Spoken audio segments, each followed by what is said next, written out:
días a todos y bienvenidos a la jornada de apertura del primer Congreso Mediterráneo Música y Ciencia.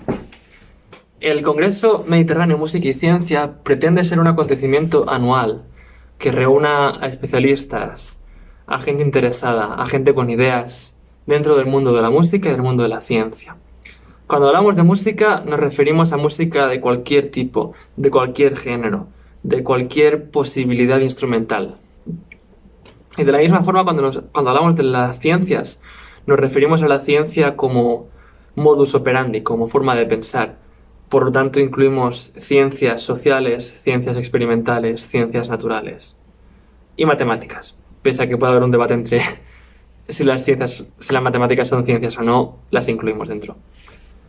De esta manera, el objetivo final del Congreso es, tras cada edición, reunir todas las ideas propuestas por los participantes en un volumen monográfico cuya temática será la misma que la temática del correspondiente congreso.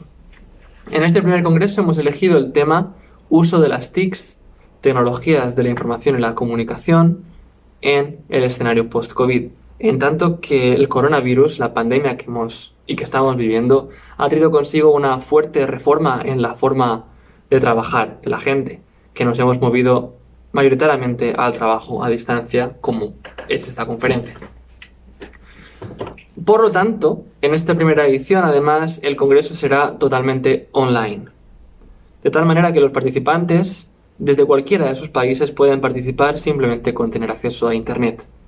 La participación es completamente gratuita y se incentiva que cualquier persona interesada, sin necesidad de tener títulos dentro del ámbito de la música y la ciencia, pero si tiene buenas ideas y buenos conocimientos, está invitada a venir a este congreso. La participación es realmente simple.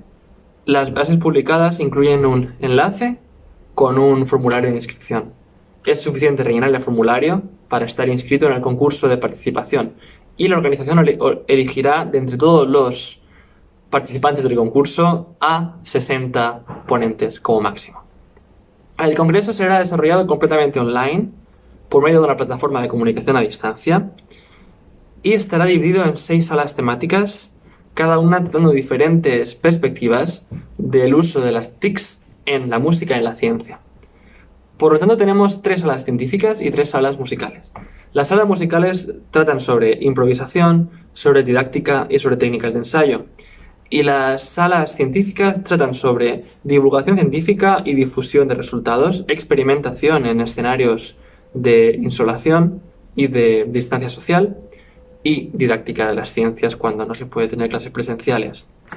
Con estos temas, invito a cualquier interesado o interesada a asistir al primer Congreso Mediterráneo Música y Ciencia y aportar sus ideas, que tras el Congreso serán reunidas, como he dicho antes, y publicadas en un volumen monográfico interuniversitario que sirva de manual de uso para situaciones de trabajo a distancia.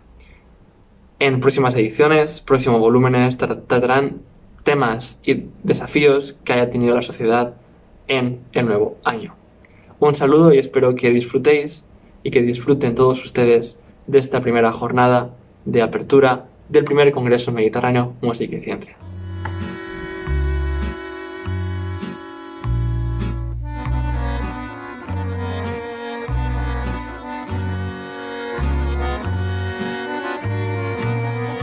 Dobar dan svima na otvorenju prvog Mediteranskog kongresa Muzika i nauka.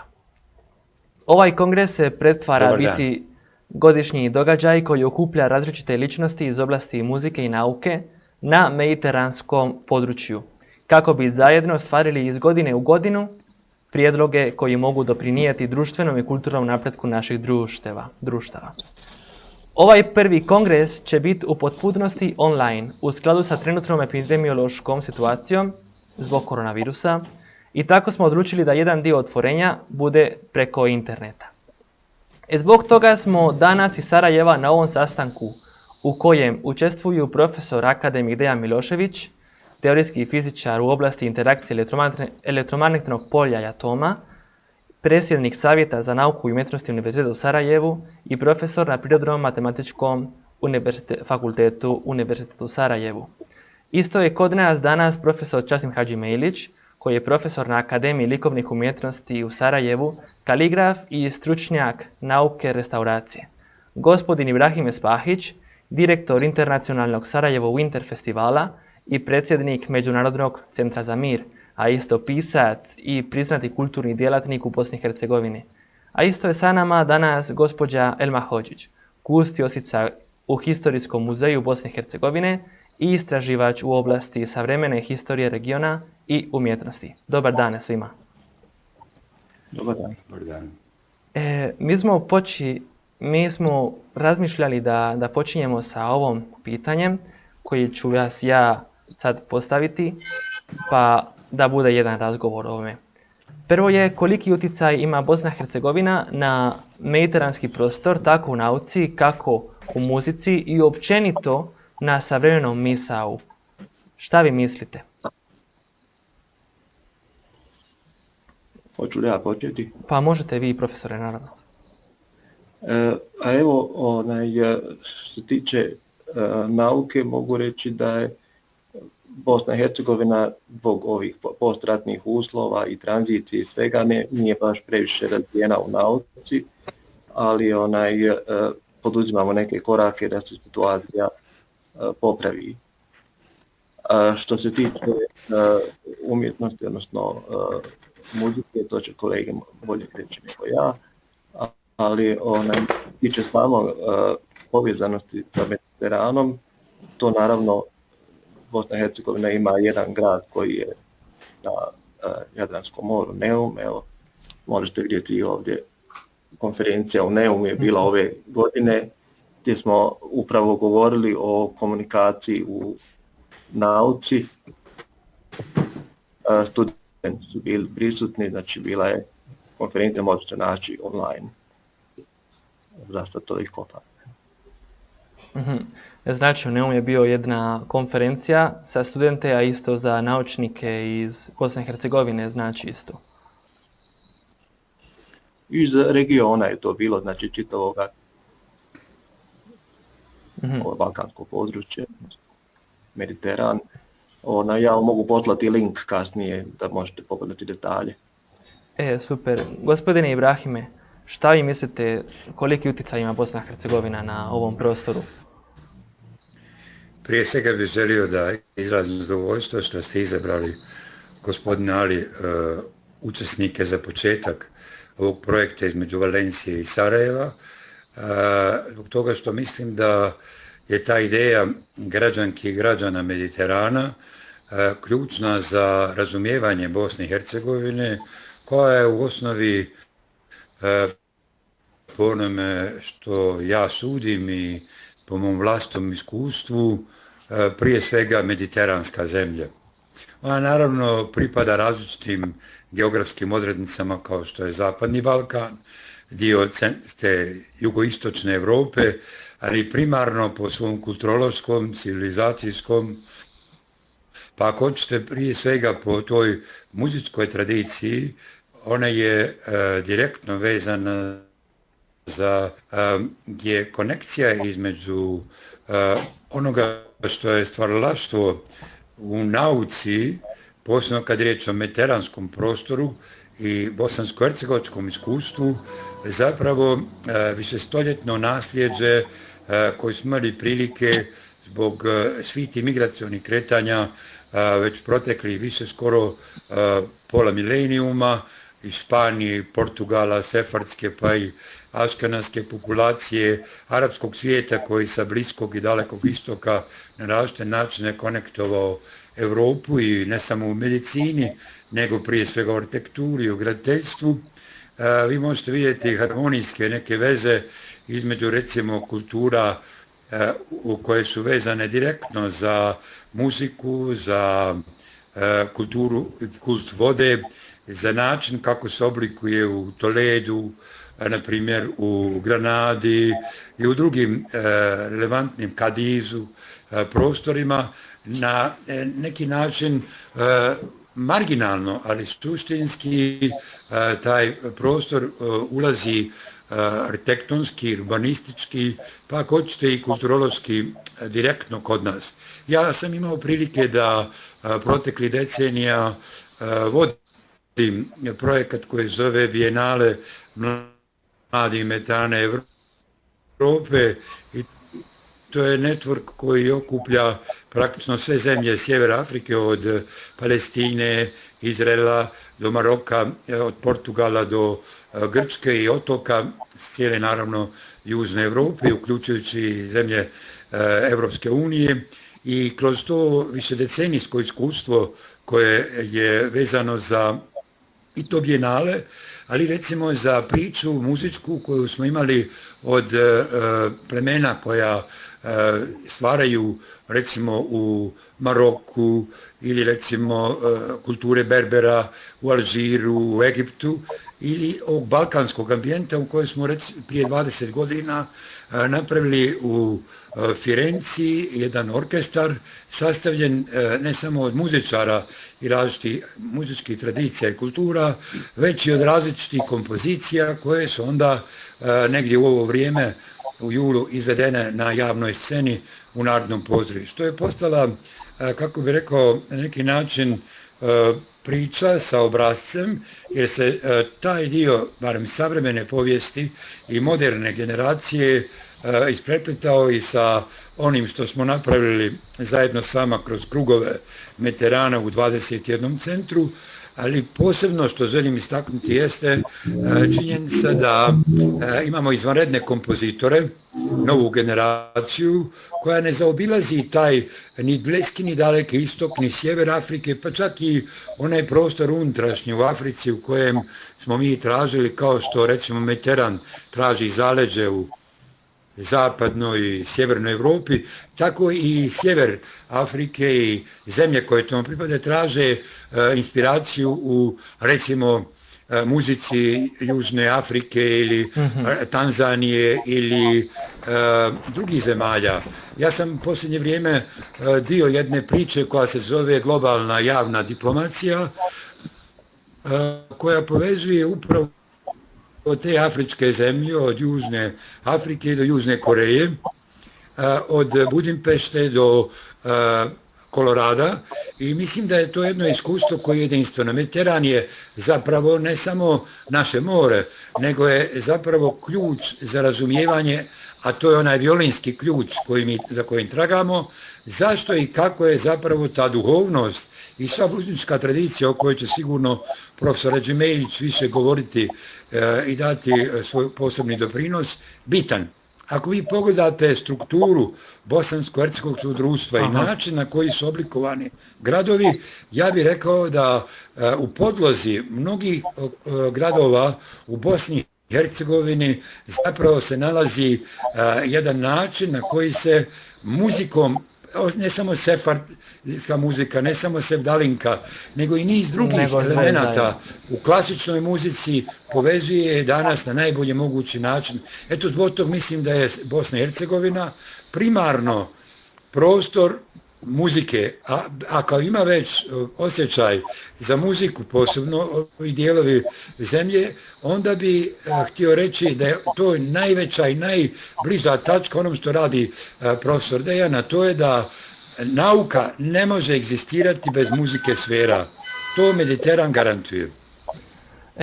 To je veoma interesantan doprinos. Vi ste dali, gospodine Ibrahime, šta vi možete dodati, profesor Hadžimilić?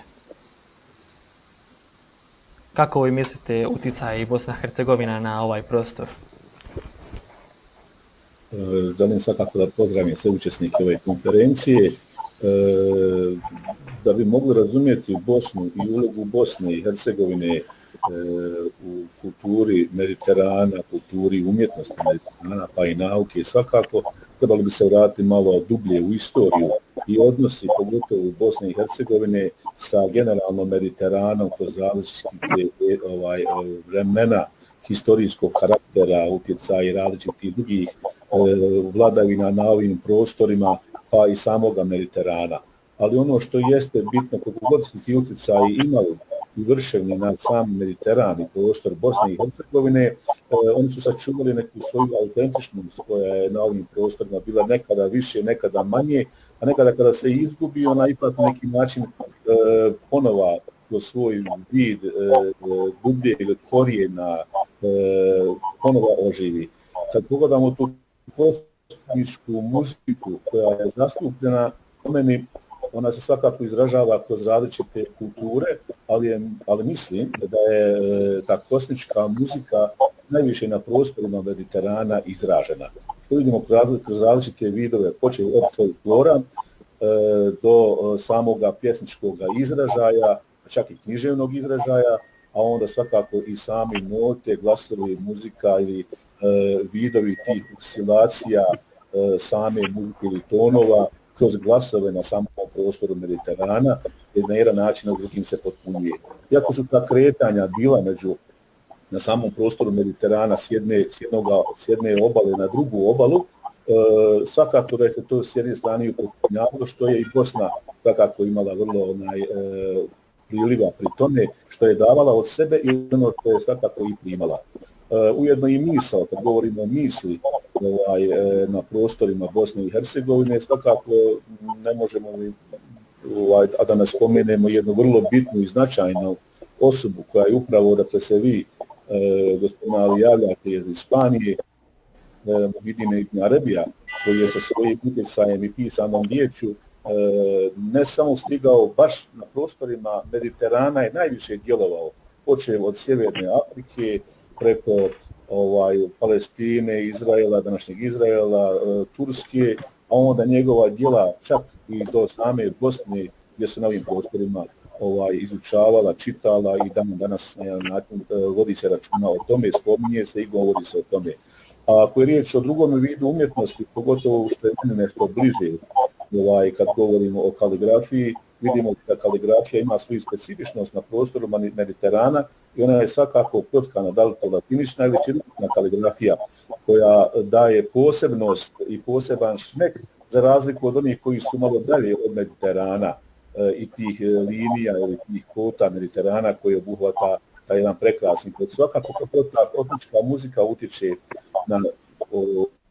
na usta ili na glas ovih prostora Mediterana, tako isto umjetnost kaligrafije ima svoju specifičnost, jer o tome bi mogli malo šire govoriti, ali evo želim da samo nas spomenem i taj vid takvog izražavanja, što drugi segment u konzervaciji, restauraciji, što je daleko još nešto bliže, boraveći u Španiji, istraživajući neke detalje vezano za to od samih dijelova umjetnosti, vidimo da je to Bosna i Hercegovina, iako je u začeću u novije vrijeme vezano za taj segment konzervacije, restauracije, ima dosta sličnosti sa Španijom ili ti prostori koji su toliko obogaćeni sa kulturom, arhitekturom, umjetnošću, svakako na jedan način daje jako mnogo od toga što se može povezati jedno s drugim. A Bosna i Hercegovina je kao u današnje vrijeme država, ipak doprinosi, nastoji da izvuče one svoje dobrote koje u ovim prostorima ima ljude sposobne od umjetnosti, nauke, muzike, da na jedan način se još bolje prikažu Mediteranu, što bi svakako drugi dijelovi Mediterana trebali na Bosnu da na jedan specifičan način možda pruže joj ruku, da joj pomogne da iznese ono što njedri u svojim prostorima same Bosne i Hercegovine. Tako da je utjecaj Bosne i Hercegovine na Mediteran u današnje vrijeme nešto slabiji nego što je nekada bio, ali ipak ima toga dosta što vidimo i sa nekim stvarima koje se dešavaju kroz kulturni, naučni, pa evo i sam primjer gospodina Ali tebe koji si došao ovdje i magistarski uradio u Bosni ili Španije, govorimo o Španiji, ali evo sad direktno, a da ne govorimo o drugim državama koji su svakako kroz Bosnu i studenti koji su prošli kroz Bosnu nešto su naučili na ovim prostorima i vidjeli. Hvala vam puno, profesore, na dubokom odgovoru. Imamo i gospođu Elma Hodžić koja može puno da kaže o ovome. Kao kustosica na Historijskom muzeju, šta vi mislite, koliki utjecaj ima Bosna i Hercegovina na prostor Mediterana? Velika mi je čast biti možda najmlađom učesnicom današnjih druženja i razgovora i naročito mi je velika čast što sam jedina žena danas tu. U oblasti koju ja proučavam, to su muzeologija i muzeografija, Bosna i Hercegovina ima sve značajniji položaj kada je u pitanju ne samo oblast Mediterana. Mislim da je u pitanju jedan zaista zanimljiva evropska pozicija unutar njegovanja kulturno-pjesmena. Zanimljivo je da muzejska praksa u Bosni i Hercegovini i historiografija se nekako javljaju iz nevjerovatnih neimaštine. Znači, usko je vezana situacija u radu ovih muzika i izuzetno vezana za opštu političku situaciju. I unatoč tome, zaista svjedočimo jednom prosvaku, da tako kažem, različitih ljudskih izraza koji se predstavljaju u bosansko-hercegovačkim muzejima. Zanimljivo je da bosansko-hercegovačka umjetnost, a i postaju dominantnije forme kada je u pitanju njegovanje kolektivnog sjećanja i kolektivnog identiteta u kontekstu turbulentne bosansko-hercegovačke historije, a izuzetno je važno da se sve to vrlo često dešava u nevjerovatnoj simbiozi ne samo jedne umjetnosti, nego više umjetnosti koje korespondiraju i koje su u jednom stalnom razgovoru sa naukom. Tako da mi se čini da Bosna i Hercegovina, kažem, zauzima izuzetno značajno mjesto u kontekstu mediteranske kulture, ali isto tako u kontekstu evropskog svijeta. Hvala vam puno svima na odgovorima. Ako hoće neko nešto da dodaje, ima slobodu za to. Ako dopustite samo jednu intervenciju koja nije vezana za ovaj povijesni kontekst, niti za područje geografsko, geopolitičko, strukturalno, s obzirom da je to danas moderno kao neko odrednice i u politici, i u nauci i drugdje, ja bih želio nešto govoriti o personalnom doprinosu i povezanosti muzičara koji su kompozitori, interpretatori, a ako hoćete i povjesničari muzike. Imali smo prije nekoliko dana završetak festivala Grad moja kuća. Vidjeli ste fantastičnu konekciju između Jerusalema i Tel Aviva, između Marine Tošić, koja je Sarajka, i Betty Klein. One imaju najbolju moguću vezu u muzičkoj tradiciji sa Istanbulom, sa Turskom. Oni su vezani za jedan izvanredan krug umjetnički na tom području Bliskog istoka i na kako bi rekao, otvorenijem prostoru koji je moguće razumijevati samo ukoliko zaista imamo otvorenost kultura, što bi trebala biti i odrednica i ostaće, nadam se, Bosne i Hercegovine. Kada gledate što je Marina Tošić napravila kao kompozitor, kao interpretator na klasičnim instrumentima i odete, recimo, uostalom ona je i vrhunska likovna umjetnica, onda odete recimo u Izmir, muzej instrumenata tog cijelog područja koji vodi gospođa Feliz, inače direktorica Izmir festivala, koji se realizuje u klasičnom prostoru koji je nekada Aleksandar Makedonski osvajao u najljepšim amfiteatrima, onda vidite u njenom muzeju kolika je povezanost instrumenata tog cijelog dalekog i Bliskog istoka i sa našim instrumentima. Kada uzmete recimo tradiciju koju mi kao dio tog evropskog društva, osobito vezanog recimo za fado, primjera radi, ili za muziku koju naša sjajna umjetnica interpretira u Lisabonu, ili pak kada se oslonite na iskustvo dolaska Madre Deus u Sarajevo, svojevremeno jedan od posljednjih koncerata, vi shvatite da zapravo ta interakcija između ljudi Mediterana, između vrhunskih talenata, gradi jedan most koji stvarno Bosnu i Hercegovinu situira prije svega na drugačiji način. Ne radi se o pitanju koliko Bosna nego koliko zapravo te interakcije među muzičarima, ljudima, stvarno ja bi sad mogao nabrajati mnoge takve umjetnike. Uostalom pa i sam Goran Bregović koji se koristi tradicijom romske tradicije koju ne treba zaboraviti i u kontekstu tog iberijskog poluotoka kao ni balkanskog. Vi vidite koliko zapravo taj melos u Grčkoj ili u Španiji ili u Italiji ili u Bosni i Hercegovini, bilo kojoj drugoj zemlji na prostoru bivše Jugoslavije, funkcionira zahvaljujući tome što taj melos, što taj štrih, što ta priča koju priča praktično muzika na svoj jedinstven način, univerzalan, zapravo omogućava da pronalazim ono što ja govorim, violinski ključ za dodir sa naukom. Mene impresionira rad gospodina Dejana, našeg akademika, jer je on jedna od ličnosti koja je potpuno različita u našem akademskom životu, jednako kao što je profesor Hadžimejlić različit u univerzitetskoj priči, akademskoj zajednici, zato što njegova biblioteka ili njegov cijeli taj duhovni svijet koji je samo registrovan, zabilježen, ne samo kaligrafijom, nego upravo ovim o čemu smo čuli riječ o restauraciji, o rekonstrukciji, o obnovi knjige.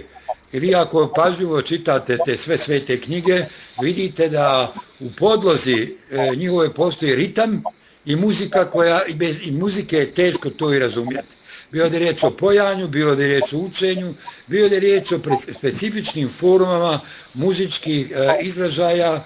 I ja mislim da je to jedno pitanje koje ostaje otvoreno, kako razumijevati odnos među nauke i muzike, kao možda i dvije najčudesnije, rekao bi, i najotvorenije forme ljudskog života i egzistencije. I zato mislim da je zaista meni veliko zadovoljstvo kao i Jelmi. Ja ne bih rekao da sam u nekoj poziciji u kojoj ona, ali bih rekao da u toj rodnoj ravnopravnosti također postoji harmonija i muzika koju sad drugi drugačije čitaju. A ja bih želio reći da ste vi, Ali, na neki način stvorili ambijent koji je nevjerovatan. I hvala vam još jednom. Hvala vam puno, Ibrahime. Idemo dalje. Ova pandemija je veliki izazov za obrazovanje. Imamo ovdje 2 profesora, imamo ovdje 2 kulturna djelatnika.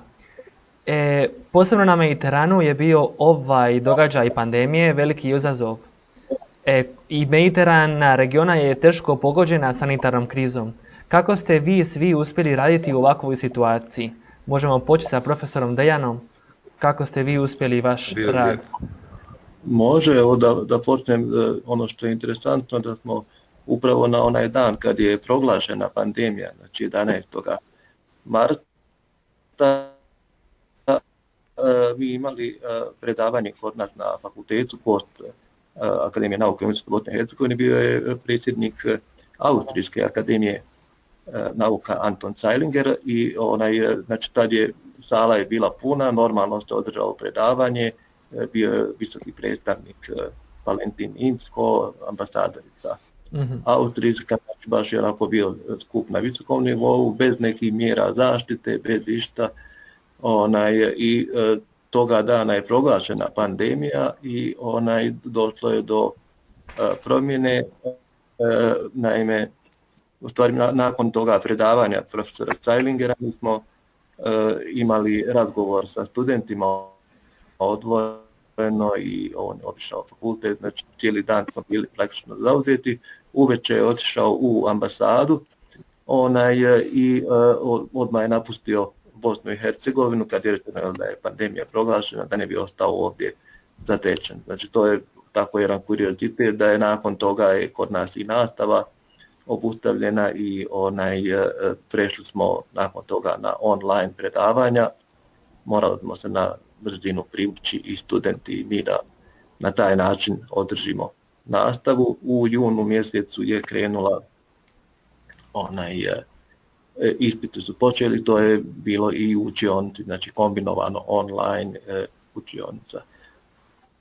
Gleda da ćemo i ove godine, kako danas imali sastanak, gleda da ćemo online imati nastavu, s tim što će praktične vježbe biti nekako ćemo napraviti raspored. Znači, pandemija je ili koronavirus, mnogi su uslovi. Ja sam pomenuo ovu konferenciju u Neumu koja je održana u sve mjere sigurnosti. Ja sam na toj konferenciji upravo održao jedno predavanje vezano za komunikaciju u nauci. Tu sam predstavio jednu konferenciju koja je online održana u Londonu.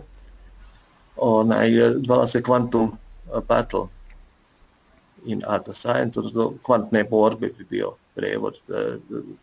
Znači ovaj online način nam je omogućio da napravimo neku vrstu, da kažem, nije pravih borbi, ali je bilo diskusija, znači doktoranti su formirali grupe od 5 naučnika, odnosno doktoranata koji su među sebe, znači izabrana je tema, ranije je sve preko online dogovoreno, recimo interferencija u ovoj oblasti fizike i onda je svako predstavio svoje,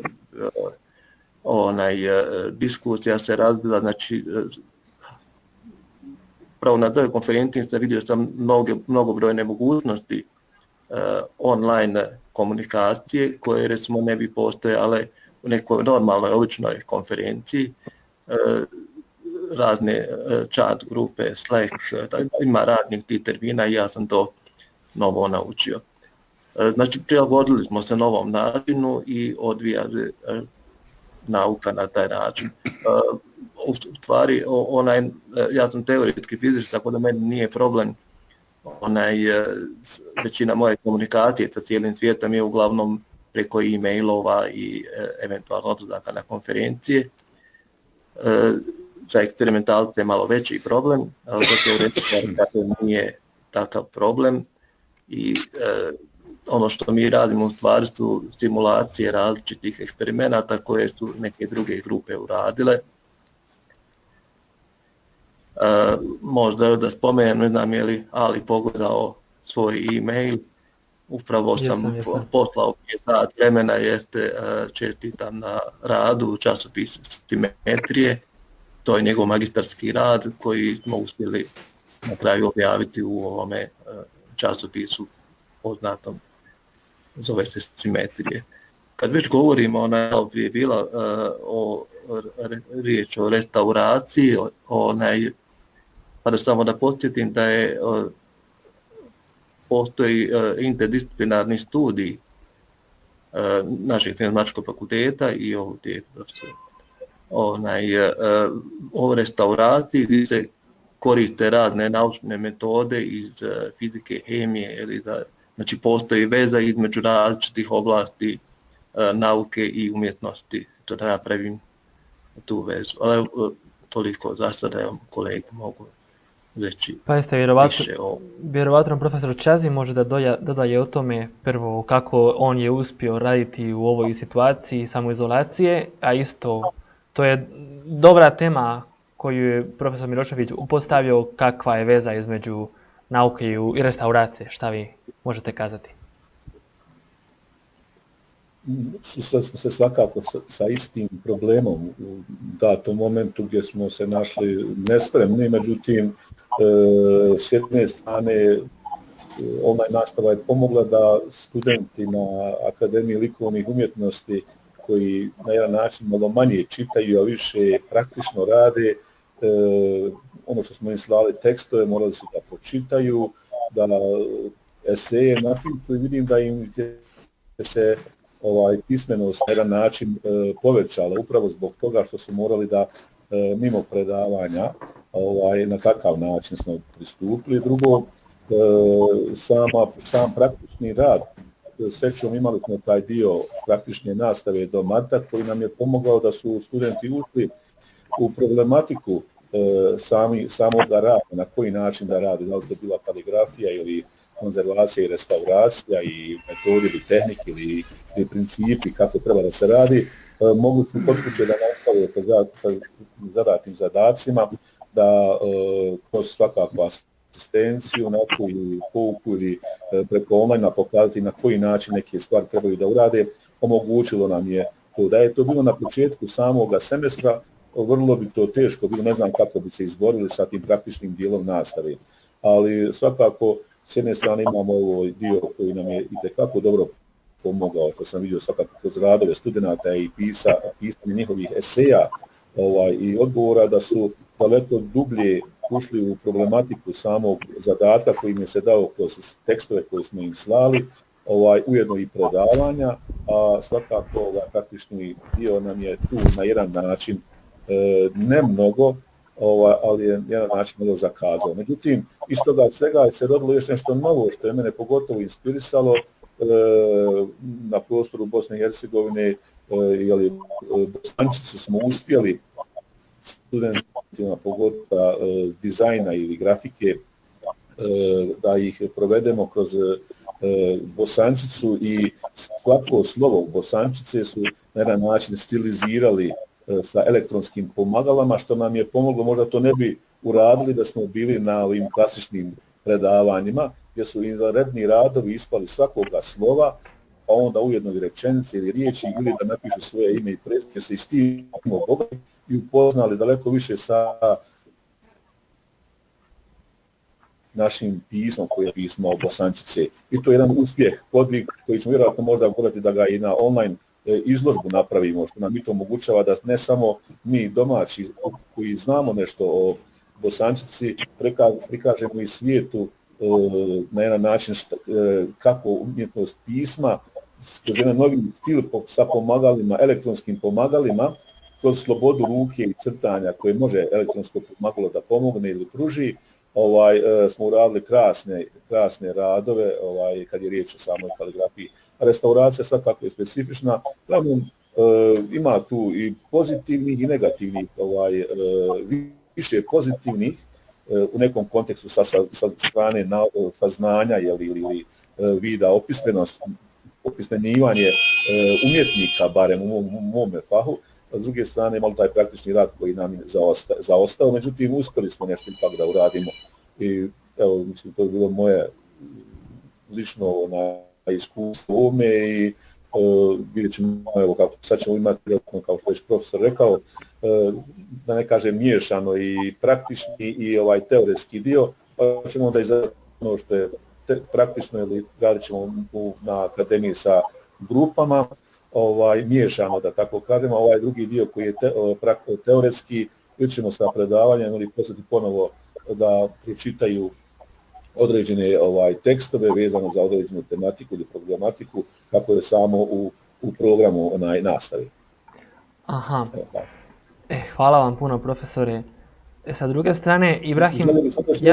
Ako mogu, i svakako komunikacija preko online je omogućila, ja sam na primjer morao da odgodim 3 simpozijuma u tom periodu od 3 mjeseca, iako je pripremljeno sve bilo, tako da je i to otkazano, vani je to sve bilo. Evo tek sada ćemo idućeg mjeseca 5. isto preko online prvi simpozijum koji će se realizovati na ovakav način kao što je sada ovdje iz istorije i umjetnosti na prostorima BiH vezano za internacionalni jedan simpozijum. I to je na jedan način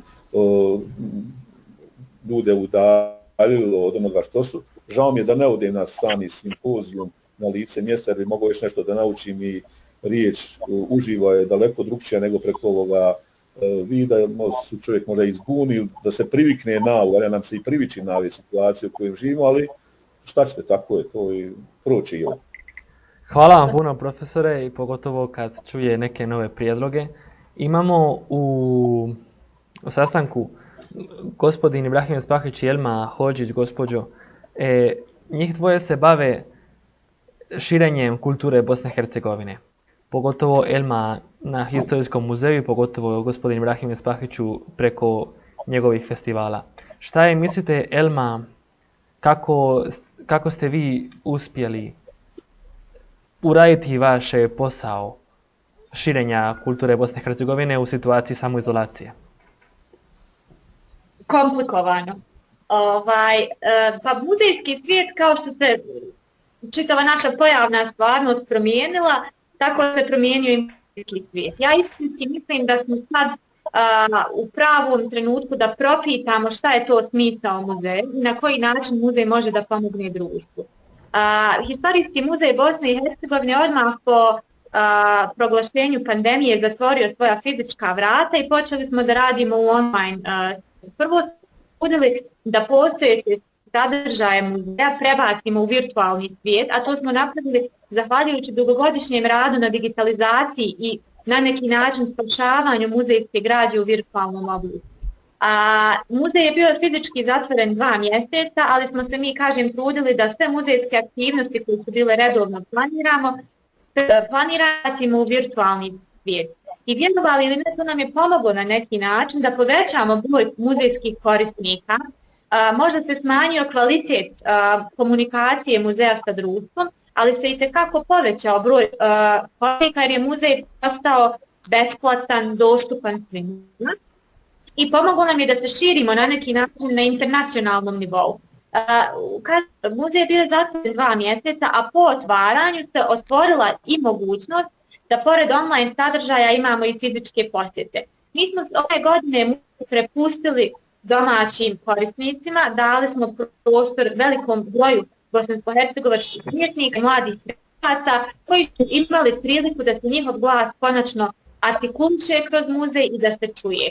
Muzej predstavlja zapravo jednu dopunu formalnom obrazovanju i formalnom nastavnom procesu. Tako da smo mi sada se trudimo da razvijemo programe. Evo, profesor Čazim Hadžimelić konačno je naziran na jednom od naših projekata kao stručni savjetnik, kao mentor, da probamo integrirati neke muzejske priče i priče u nasljeđu u nastavni proces. Tako da muzej sada više ide prema školama, otvara se prema školama i pomaže nastavnom procesu da iole normalno profunkcioniše. Danas muzejske aktivnosti i sadržaje su potpuće nego bilo prije nekoliko mjeseci. Muzejski bonton čini da nošenjem maski i rukavica svaka naša izložba izgleda kao bal pod maskama, ali ne sumnjam da muzej itekako pomaže društvu da se suočava sa izazovima koji su pred nama i pomaže nam da vidimo kako su i kroz historiju društva se mijenjala i prolazila kroz različite transformacije i da ovo koje jeste drugačije je imalo u prošlosti itekako možda neke gore oblike i muzej nam u konačnici pomaže da shvatimo da nismo sami. Hvala vam puno, Elma, na odgovoru. Sada da pričamo o tome kakva je bila situacija koronavirusa ili kakav utjecaj je imao koronavirus u našim poslovima. Htio sam i da vas pitam u ime Fondacije građevina Građevinke Mediterana i u ime festivala kako prevazići izolaciju i socijalni razmak da bismo sačuvali zajedništvo, da bi dalje dijelili zajedničku kulturu, pogotovo u kontekstu samoizolacije. Kako možemo iskoristiti naše nove tehnologije, kako možemo iskoristiti naše nove medije da bismo još uvijek i dalje radili zajedno, a da ne bude samo preko ovakvih sastanaka. Imate li neke ideje? Pa evo, ako mogu ja samo... Naravno. Evo ovako, obično volim konkretne primjere. Znači mi imamo 19. oktobra drugi susreti fizičara će se održati, to je planirana ranije konferencija, zbog korone je situacija promijenjena i sad bit će znatno manji broj učesnika zbog distance. U Akademiji nauke i umjetnosti u amfiteatru ćemo održati taj simpozij. Planirano je da ko bude mogao doći iz regiona da dođe, ko ne, onda će i online ići preko jedne platforme, neće biti Zoom, onaj 3B je platforma preko koje radi Akademija, pa ćemo održati taj skup. Ono što je još bilo planirano, a nažalost smo odustali od toga zbog nemogućnosti, je da napravimo jednu izložbu slika iz naučnih radova koje sam ja objavljivao i moja grupa. Naime, postoji u časopisima običaj da se izabere slika iz nekoga rada koji je objavljen u tom časopisu ili za naslovnu stranu ili jedna posebna rubrika gdje umjetnici iz radova ne na osnovu nekog naučnog značaja ili nekog rezultata izaberu sliku koja se njima svidjela. Pa smo mislili jednu takvu izložbu, pošto se često dešavalo da iz naših radova budu izabrane slike određene, da napravimo izložbu i to smo dogovorili sa odjeljenjem umjetnosti. Nažalost, ta sad izložba je odgođena zbog ovih prilika, ali ćemo kasnije uspjeti. Ideja je bila da prikažemo tu sliku iz naučnog rada, naravno uvećanu, i da ispod bude opis šta fizikalno znači ta slika, a da istovremeno neki umjetnik iz odjeljenja umjetnosti da neko svoje viđenje šta po njemu to predstavlja. Znači to su slike u boji sa različitim simetrijama na slici i tako dalje. Znači, dalje ja sam spomenuo osnovni način naše komunikacije u ovoj teorijskoj fizici je preko interneta, e-mailova, Skype, konferencija i to ostaje i dalje. Znači, nažalost, nema sve konferencije koje smo imali, skupovi su otkazani i idu uglavnom online. Aha. Dodatni je problem kod financijskih sredstava što se ne mogu potrošiti. Tako da pokušava se naći načina kako, pošto nema više plaćanja putovanja i tih stvari, znači online prave se nove financijski proračuni za određene projekte. Ja bih se pridružio profesoru samo vezano za ovo, a nastavku, jer to je sve ono što je otprilike u jednom sada krugu koji se na ovakav način će odvijati, online je tu, prisutnost medija kroz različite vidove što pruža online će se koristiti, mogućnosti koje su svakako od online date jesu velike, upoznavanje sa širom publikom u prostorima, mjestima. Jedini razlog koji fali, barem mi koji smo naučili na neki klasični vid, da imamo taj neki odnos lice u lice, face to face razgovora ili direktnog kontakta sa određenim ljudima ili gdje možemo komotnije da popričamo i mimo konferencije, da ne mora biti zabilježeno, nego da možemo u slobodnom vremenu uz kafu da popričamo nekim tema. Da li to bila umjetnost, ne znam ja, nauka ili tako dalje, to je neki osjećaj koji će faliti u kompletnom ovome jednome vidu online prenošenja.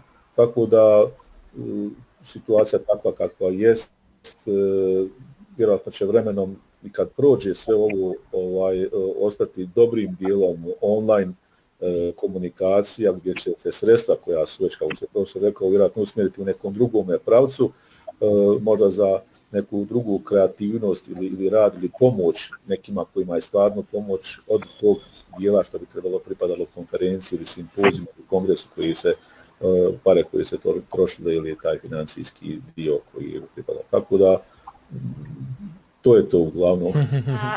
Je prostor Historijskog muzeja Bosne i Hercegovine da predstavljamo studentske projekte i da kroz muzej možda probamo omogućiti i napraviti jednu platformu kako bi mladi mogli na adekvatan način prezentirati svoje ideje i radove.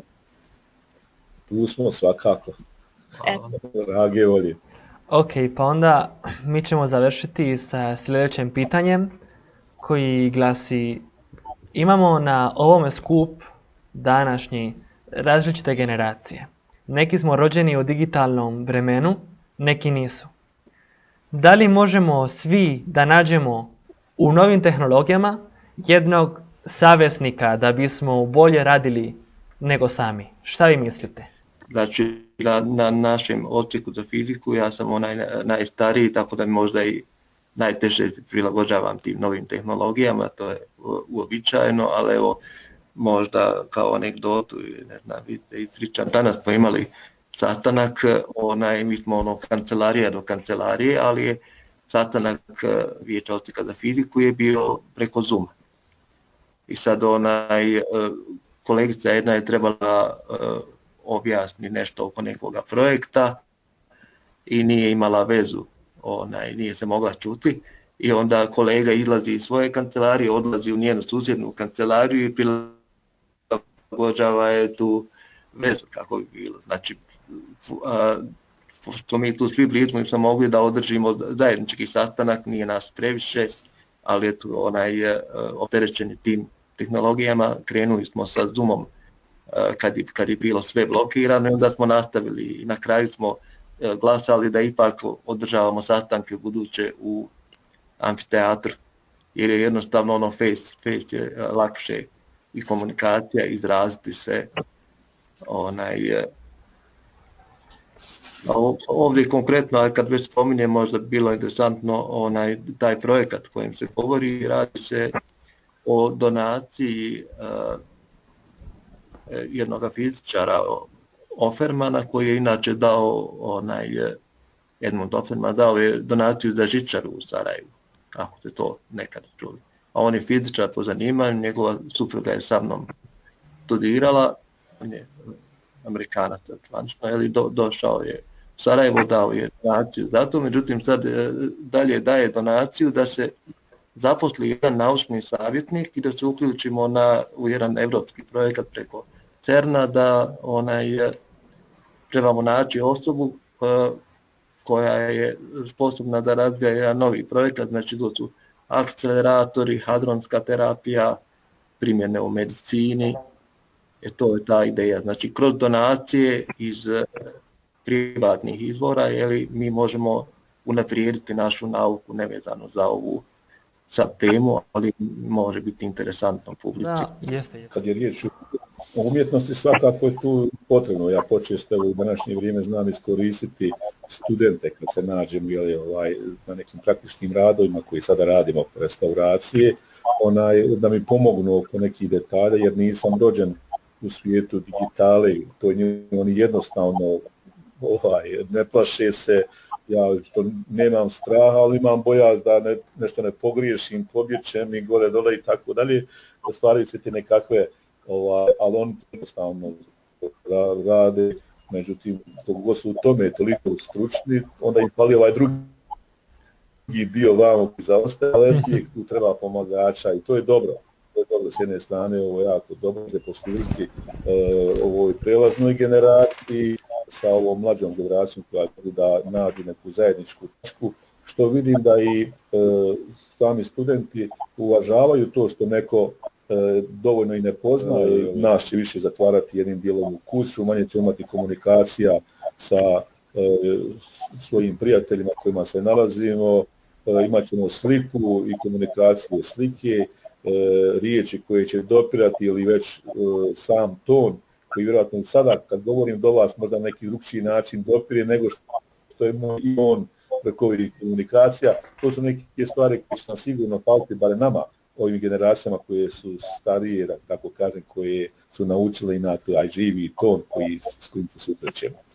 A inače ovo pomaže i jedna izolacija da čovjek sam sa sebom na jedan način skupi u svom prostoru stvari, da vidi kako svijet u velikom može da bude u malom ili u malom u velikom i tako da je to, sve ima svoju tu neku pozitivnu, više pozitivnu čini mi se stranu nego negativnu. Pa ništa, ove mlađe generacije koje se baš nikako ne snalaze u ovom online svijetu, baš zato vjerujem da živimo kad se zaista trebamo jedni na druge da oslanjamo i da tražimo pomoć za sve što čime dobro ne hendlamo i vjerujem da jedino solidarnošću i pozitivnim stavom možemo da nekako isplovimo iz situacije u kojoj se nalazimo. Ja vjerujem da će ljudima ubrzo da dostavi online svijet i da ćemo se vratiti na ovu našu lijepu pristojnu komunikaciju kakva je bila ranije.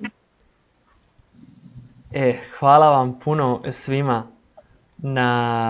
na vašem učestvovanju i na vašem vremenu i pogotovo na širenju glasa naučnika, kulturnih djelatnika, umjetnika, mislilaca uopće iz Bosne i Hercegovine, na širenju vaših glasa u Španiji kao i u Mediteranu pogotovo.